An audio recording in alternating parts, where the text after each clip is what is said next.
It happened at that time that Judah went down from his brothers and turned aside to a certain Adullamite, whose name was Hira. There Judah saw the daughter of a certain Canaanite whose name was Shua. He took her and went into her, and she conceived and bore a son, and he called his name She conceived again and bore a son, and she called his name Onan. Yet again she bore a son, and she called his name Shelah. Judah was in Chezib when she bore him. And Judah took a wife for his firstborn, and her name was Tamar.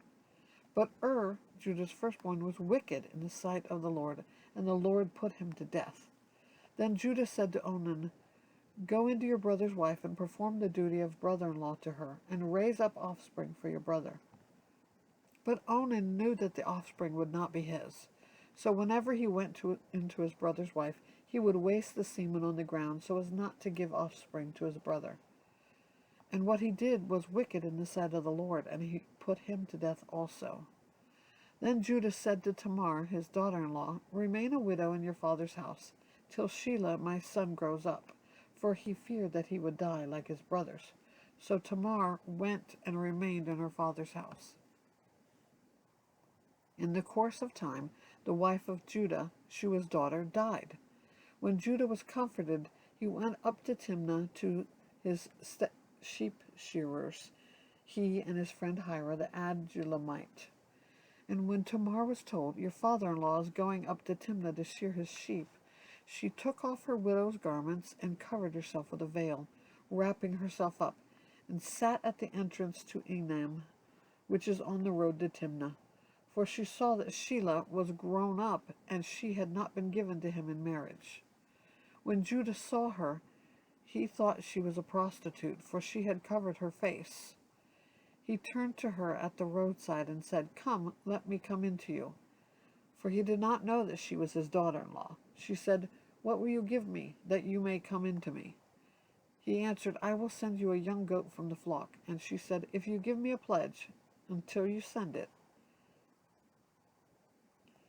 He said, What pledge shall I give you? She replied, Your signet and your cord and your staff that is in your hand. He gave them to her and went into her, and she conceived by him. Then she arose and went away, and taking off her veil and put on her garments of her widowhood. When Judah sent the young goat to his friend the Adullamite to take back the pledge from the woman's hand, he did not find her. And he asked the men of the place, Where's the cult prostitute who was at Enam at the roadside? And they said, No cult prostitute has been here. So he returned to Judah and said, I have not found her. And the men of the place said, No cult prostitute has been here. And Judah replied, Let her keep the things as her own, or we shall be laughed at. You see, I sent this young goat, and you did not find her. About 3 months later, Judah was told, Tamar, your daughter-in-law, has been immoral. Moreover, she is pregnant by immorality. And Judah said, Bring her out and let her be burned. As she was being brought out, she sent word to her father-in-law, By the man to whom these belong, I am pregnant. And she said, Please identify whose these are, the signet, and the cord, and the staff. Then Judah identified them and said, She is more righteous than I, since I did not give her to my son Shelah, and he did not know her again. When the time of her labor came, there were twins in her womb. And when she was in labor, one put out a hand, and the midwife took and tied a scarlet thread on the hand, saying, This one came out first. But as he drew back his hand, behold, his brother came out.